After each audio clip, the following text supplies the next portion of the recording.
Hello trader, welcome back to another video of बेवकूफ़ trader. तो चलिए वीडियो को शुरू करते हैं।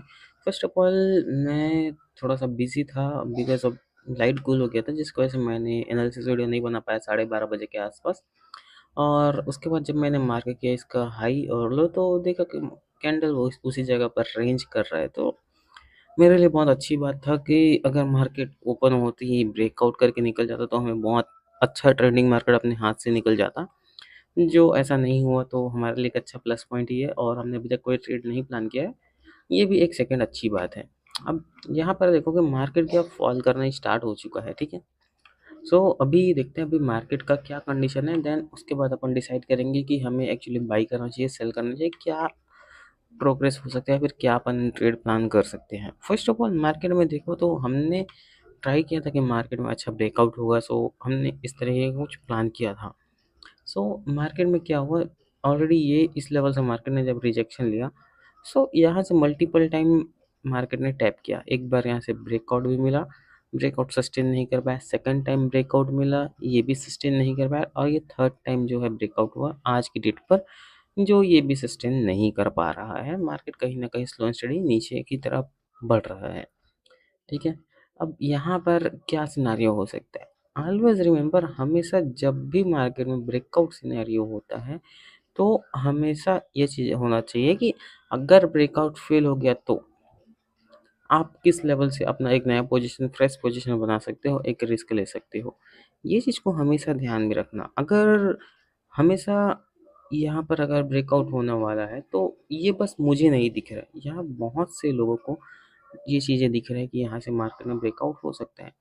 लेकिन अगर ब्रेकआउट फेल हो गया तो यहाँ से जो शॉर्ट करने वाला जो बंदा होगा वो पहले नंबर पर आप होगे। और जब ब्रेकआउट फेल होता है तो मार्केट में क्या बहुत शार्प मोमेंटम आता है, ठीक है। चाहे वो अप साइड की तरफ हो, चाहे वो डाउन साइड की तरफ हो, शार्प मोमेंटम डेफिनेटली आता है अगर ब्रेकआउट फेल हो गया तो। इसलिए हम लोग यहाँ पर भी ब्रेकआउट फेलियर का भी प्लान करेंगे और ब्रेकआउट सक्सेस का भी प्लान करेंगे। अगर ब्रेकआउट हो गया तो हम कहाँ तक अपना ट्रेड एग्जीक्यूट कर सकते हैं, अगर ब्रेकआउट फेल नहीं हुआ और ऊपर की तरफ मोमेंटम कर गया तो हम कहाँ तक टारगेट एम कर सकते हैं। सो मेरे नज़रिए से जो न्यूज़ वाला कैंडल था वो यही है। क्यों? क्योंकि कल हमें इसी कैंडल के बेसिस पर प्रॉफिट भी हुआ था, और कहीं ना कहीं यही कैंडल से हमारा मार्केट का रिवर्स भी हो गया था। सो इसका हाई और लो ये हमारे लिए काफ़ी ज़्यादा इम्पोर्टेंट जगह है, ठीक है। इसका हाई और इसका लो हमारे लिए काफ़ी ज़्यादा इम्पोर्टेंट एरिया बन चुका है अगर हमें आज की डेट पर कोई भी ट्रेड एग्जीक्यूट करना है तो।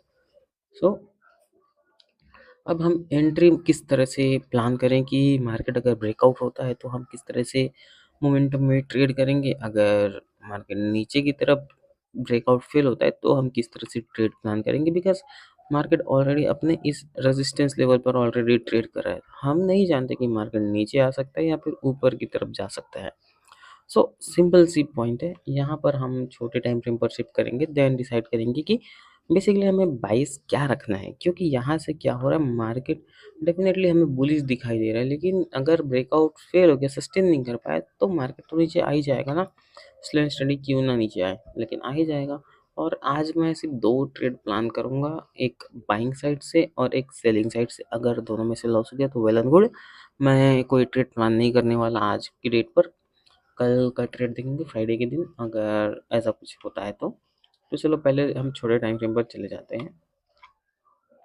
सो 1 आवर के टाइम फ्रेम पर जैसे अपन थोड़ा सा देखेंगे तो यहाँ पर कुछ चीज़ें अच्छी सिनेरियो बन रही है ना। फर्स्ट थिंग फर्स्ट, देखो जब भी मार्केट में इस तरीके से शार्प सेलिंग आया, मार्केट ने करेक्शन किया। सो यहाँ से जो सेलिंग का जो स्पीड है ये काफ़ी ज़्यादा फास्ट था, विच मीन सेलर्स तो एक्टिव थे, तभी मार्केट इतना ज़्यादा फास्ट एग्रेसिव सेलिंग आया। सेलिंग के बाद मार्केट स्लो एंड रिकवर किया और आज के डेट पर मार्केट स्ट्रेट अपसाइड की तरफ मोमेंटम कर रहा है, वन डायरेक्शन। अभी यहाँ पर क्या हो रहा है, मार्केट वीकनेस दिखा रहा है थोड़ा, है ना।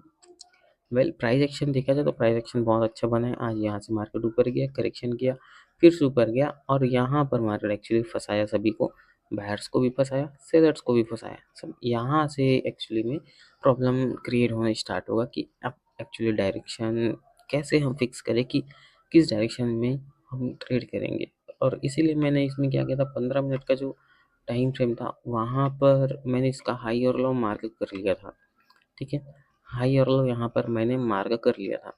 अब यहाँ पर दो सिनेरियो हो सकते हैं, है ना। अब इस रेंज को अगर हम कैलकुलेट करें तो काफ़ी बड़ा रेंज हो जाएगा, और इस रेंज की वजह से हमें क्या, वो ट्रेड कैप्चर करने के लिए थोड़ा सा इशू होगा। तो हम इसके लिए एक छोटा सा लॉजिक यूज़ करेंगे। अगर मार्केट अभी क्या कर रहा है, ऊपर की तरफ मोमेंटम किया है और अभी कौन सा कैंडल बनाया है, नेगेटिव कैंडल बनाया है। फर्स्ट थिंग, डोजी के बाद क्या हुआ, एक कैंडल बनाया है कि मार्केट अपना डोजी कैंडल का बॉटम को ब्रेक कर दिया। ओके, अब यहाँ से हम एक ट्रेड प्लान कर सकते हैं नेगेटिव साइड से, है ना, या फिर पॉजिटिव साइड से। वो किस तरह से ट्रेड अभी प्लान कर सकते हैं, इसके लिए हम सिंपली एक चीज़ का कॉन्सेप्ट यूज़ करेंगे जो मैं कल बता रहा था, अपना पिरामिडिंग का जो कॉन्सेप्ट थोड़ा सा बता रहा था कि मैं अगर मार्केट एक रेड कैंडल बना के उसका ब्रेकआउट करता है, उस कैंडल के ऊपर निकलता है, देन मैं वहाँ पर से ट्रेड लेने के लिए इंटरेस्टेड हूँ। अदरवाइज मैं क्वांटिटी ऐड नहीं करूँगा। कुछ इस टाइप से मैंने प्लान बताया था। तो अभी भी सेम सिनेरियो है, अगर मार्केट को ऊपर जाना है सो डेफिनेटली अपने इस लेवल को ब्रेक करके ऊपर की तरफ जाएगा। अपना ये जो वीक है इसको ब्रेक करके ऊपर की तरफ मोमेंटम करेगा। अगर मार्केट को नीचे आना है तो अपने इस लेवल को ब्रेक करके नीचे आएगा। लेकिन यहाँ पर कंडीशन ये है कि अगर मार्केट ऊपर की तरफ जाएगा तो यहाँ पर एक रेड कैंडल बनना चाहिए, एक छोटा रेड कैंडल 5 मिनट का। देन उस 5 मिनट के कैंडल पे ब्रेकआउट मिलना चाहिए, तो हम उस रेड कैंडल के बॉटम पर हम एसएल डाल के बड़ा टारगेट एम कर सकते हैं, जो आज का जो डे हाई का कैंडल है ना। तो उस पर हम अपना टारगेट एम कर सकते हैं। लाइक अगर मैं इसको मार्क करूँ अपना टारगेट, तो ये जो हाई है हम इसको अपना टारगेट मार्क कर सकते हैं। मैं इसका कलर थोड़ा चेंज कर देता हूँ ताकि हमें आज का टारगेट हमें क्लियरली समझ आए। ओके, अगर यहाँ से मार्केट में ब्रेकआउट होता है तो 5 मिनट के अंदर अपन क्या अपना एंट्री बनाएंगे और कुछ इस तरीके से हमारा छोटा एसएल हो जाएगा और इधर से हमारा टीपी काफ़ी अच्छा बड़ा हो जाएगा। ओके, अगर मार्केट कुछ इस तरीके से नहीं मोमेंटम करता, देन मैं यहाँ पर क्या करूँगा, एक और इसी के बेसिस पर एक सेटअप है। मार्केट ऑलरेडी एक डोजी कैंडल बना चुका है। मार्केट में मोमेंटम तो है बट उस स्पीड से मोमेंटम नहीं है जिस स्पीड से होना चाहिए। और हमने कल भी डिस्कस किया था कि मार्केट अगर इतना स्लो एंड स्टडी मोमेंटम करेगा तो मैं उतना ज़्यादा कुछ इंटरेस्टेड नहीं हूँ इसमें, क्योंकि इसके बाद देखो मार्केट कितना शार्प सेलिंग आया था। सो सेम कॉन्सेप्ट अभी भी हो सकता है। अब ये होगा 100% इसकी कोई गारंटी नहीं है, बट हम इसके लिए प्रिपेयर कर सकते हैं एक दो मनी मैनेजमेंट के साथ ट्रेड प्लान कर सकते हैं। सो एग्जैक्टली मैं इसमें भी वही चीज़ें फॉलो करूँगा। देखो मार्केट 15 मिनट के टाइम फ्रेम पर क्या हो रहा है, अच्छा फॉल किया है, ठीक है, डोजी के बाद फॉल किया, अभी यहाँ पर ये ग्रीन कलर का कैंडल बना रहा है विच मीन रिट्रेसमेंट कैंडल बना रहा है। अब जब इस कैंडल को ये ब्रेक करेगा देन यहाँ से मैं अपना एक एंट्री लूंगा। मतलब ये कैंडल ग्रीन में क्लोज होना चाहिए, देन इस ग्रीन कैंडल के बाद मार्केट को ब्रेक डाउन देना चाहिए, या फिर 5 मिनट का कैंडल इसके नीचे क्लोजिंग होना चाहिए। देन मैं यहाँ से अपना ट्रेड एग्जीक्यूट कर दूंगा सेल साइड के लिए। और इसमें जो मेरा टारगेट हो जाएगा ऑलमोस्ट जो आज का लो गया है, मैं वहाँ तक ट्राई करूँगा। ये लो नहीं, मतलब कल का जो लो था ये लेवल, ठीक है, यहाँ तक मैं ट्राई करूँगा कि मार्केट को कैप्चर करूँ। ठीक है, उसके बाद अगर मार्केट नीचे चले जाता है वो केयर्स, अगर ऊपर जाकर मेरा स्टॉप लॉस देता है तो भी मुझे ऐसा कोई टेंशन नहीं है। ओके, आज का ट्रेड प्लान थोड़ा क्लियर है। हालांकि अभी टाइम बहुत ज़्यादा हो चुका है, ऑलमोस्ट अभी 5 बजने वाला है और यहाँ पर हमें कोई ट्रेड मिलेगा नहीं मिलेगा मुझे ऐसा कोई आइडिया नहीं है। बट हम वेट करने के अलावा और कुछ नहीं कर सकते, क्योंकि अगर सेटअप बना ही नहीं है तो हम इसमें ट्रेड करके कुछ कर भी नहीं सकते। ओके, मार्केट अभी हमारे फेवर में मूव करना स्टार्ट कर दिया है, विच मीन्स डाउन साइड की तरफ मोमेंटम दिखा रहा है। जस्ट हमें एक कैंडल क्लोज होने का वेट करना है और अपना एग्जीक्यूट कर सकते हैं, या फिर यहाँ पर ही हम अपना मिनिमम क्वांटिटी छोड़ सकते हैं, ताकि अगर मार्केट रिवर्स भी होता है तो भी हमें ऐसा कोई लॉस ना हो। फर्स्ट ऑफ ऑल अपन यहाँ पर अपना एक छोटा क्वांटिटी छोड़ देते हैं ताकि बाद में हम इसको मॉडिफाई कर सके। इसमें मुझे $7 का ही लॉस होगा। चलो देखते हैं कि इसके बाद हमें कुछ और एंट्रीज मिलता है या फिर नहीं मिलता, या फिर यही अपना ट्रेड कंटिन्यू रहेगा। और इसमें अगर हम लोग टारगेट अपना शिफ्ट करें तो ऑलमोस्ट हमारा जो टारगेट हो जाएगा इस कैंडल के बॉटम तक आ जाएगा, जो कि $34 है। ऑलमोस्ट 1:5 का हमें रिस्क रिवॉर्ड मिल सकता है इस ट्रेड से।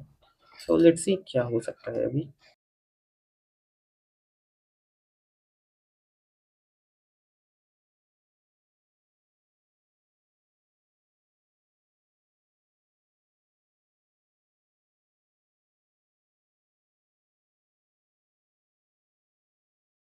ओके, सो मार्केट में अच्छा मोमेंटम बनना स्टार्ट हो चुका है। सो यहाँ पर अपने पास एक प्लान है कि हम लोग अपने जो एसएल को उसको थोड़ा ट्रेल करेंगे, लाइक नेट टू नेट के आसपास।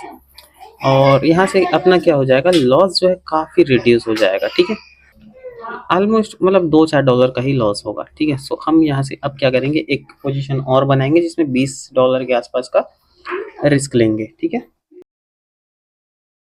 ओके, तो हमने अपना ऑलमोस्ट हर एक ट्रेड प्लेस कर दिया है और अभी जस्ट वेट करना है कि अब हमारा टीपी आता है या फिर एसएल आता है, क्योंकि सभी मेरे ट्रेड्स का जो एसएल है सिमिलर लोकेशन पर है। सो लॉस होगा तो अराउंड $50 के आसपास का ही होगा, मतलब आई थिंक $25 का ही लॉस होगा। लेकिन अगर जब प्रॉफिट होगा तो थोड़ा बड़ा प्रॉफिट एक्सपेक्ट कर सकते हैं हम लोग। सो चलो देखते हैं कि अब एक्चुअल में क्या होता है, हमारा स्टॉप लॉस हिट होता है या फिर टीपी हिट होता है। ओके, सो ये पूरे इस चैलेंज का सबसे बेकार दिन बोलना चाहिए, बिकॉज इसमें मैंने बहुत से रूल ब्रेक किए, जिसमें फर्स्ट ऑफ ऑल हमारा जो रूल था उस रूल के अकॉर्डिंग मैंने आज 4 ट्रेड किया। वैसे तो मुझे 2 ट्रेड करना चाहिए था। चलो यहाँ तक ठीक है, क्योंकि हमने अपने रिस्क को थोड़ा मैनेज किया और ऑलमोस्ट हमने $55 के अराउंड ही हमने लॉस किया है। ठीक है, सो ये चलो ठीक है, एक्सेप्टेबल है। बट सो देखो, यहाँ पे मैंने अपना 3 ट्रेड एग्जीक्यूट किया था। एक ट्रेड यहाँ पर, एक ट्रेड यहाँ से और एक ट्रेड यहाँ पर, क्योंकि मार्केट में अच्छा खासा नेगेटिविटी बन रहा था, तो मुझे लगा यहाँ पर मैंने 3 ट्रेड को एग्जीक्यूट किया है। सो डेफिनेटली इन तीनों ट्रेड को जो लॉस कुल मिलाकर समथिंग 24 या $25 का ही बन रहा था, विच इज़ फाइन। मैं इसको एक ट्रेड कैलकुलेट कर रहा था क्योंकि इन सब का डायरेक्शन एकदम सेम था, पर्टिकुलर इक्वल था। ठीक है, सो ये जो 3 ट्रेड का जो लॉस है, ऑलमोस्ट तीनों को मिलाकर समथिंग $25 के अराउंड ही हो रहा था मेरा लॉस। फिर इसके बाद क्या हुआ, मैंने जब मेरा स्टॉप लॉस हिट हुआ, ऑलमोस्ट देखोगे तो एग्जैक्ट मेरा उसी लेवल पर एसएल हिट हुआ और वहां से मार्केट ने शार्पली रिवर्स कर गया, है ना। हमने जो एसएल प्लान किया था वही के अराउंड। अब इसके बाद क्या हुआ, एसएल हिट होने के बाद मार्केट फिर से नेगेटिव कैंडल बनने लगा। अब ऑब्वियसली क्या होता है कि मैं री एंट्री का कॉन्सेप्ट को एक्सेप्ट करता हूँ, रेदर देन बड़े एसएल देकर वेट करते रहना। इसके जगह आप छोटे एसएल 2-3 बार दे दो, और जब लेकिन जब बड़ा टारगेट आएगा तब ये 2-3 छोटे एसएल को कवर करते हुए बड़ा प्रॉफिट दे देगा। फिर इसके बाद मैंने एक सेकंड ट्रेड प्लेस किया, जिसमें मुझे ऑलमोस्ट $35 का लॉस हो गया। और ये जो लॉस हुआ, मैं बोलूँगा ये मेरी गलती की वजह से हुआ, न्यूज़ की वजह से नहीं हुआ, क्योंकि हमने अपना जो ट्रेड है वो ऑलरेडी इस लेवल पर अपने एसएल रखा था। अगर हमें जब तक 1:2 का टारगेट नहीं मिल जाता था तब तक हमको अपने जो ट्रेड को ट्रेल नहीं करना चाहिए था, जो हमने ऑलरेडी बहुत जल्द स्टॉप लॉस को ट्रेल कर दिया था। ये मेरा सेकंड मिस्टेक बोलना चाहिए जो मैंने किया। और थर्ड मिस्टेक, मैंने जो ट्रेड प्लान कर लिया कि एक ट्रेड रैंडम फोमो में आकर मैंने एंट्री ले लिया, जिसकी वजह से क्या, न्यूज़ आया, न्यूज़ में वोलेटिलिटी बढ़ गया और मेरा एसएल हिट हो गया। ऑल्दो मैंने इस ट्रेड में $25 का ही ऑलमोस्ट स्टॉप लॉस डाला था, बट इसमें पता नहीं स्प्रेड के वजह से जो होता है, स्प्रेड बोलना चाहिए, स्लिपरेज बोलना चाहिए, उसकी वजह से मेरा स्टॉप लॉस जो है थोड़ा ज़्यादा दूर में जाकर हिट हुआ, जिसकी वजह से क्या, $35 ऑलमोस्ट मेरा एसएल बन गया। और इससे पहले भी जो एक बार मेरा प्रॉफिट हिट हुआ था, वो बोलना चाहिए टारगेट, उसमें स्प्रेड की वजह से ही मुझे ज़्यादा प्रॉफिट मिला। जहाँ मुझे $75 के अराउंड टारगेट मिलना चाहिए था, वहाँ पे $82 का मुझे प्रॉफिट मिला, विच इज़ फाइन। और हम लोग ठीक है, मैं इस चीज़ को एग्री करता हूँ कि हम लोगों ने आज रूल ब्रेक किया और ट्राई करेंगे कि हम ऐसा मिस्टेक्स बार बार रिपीट ना करें।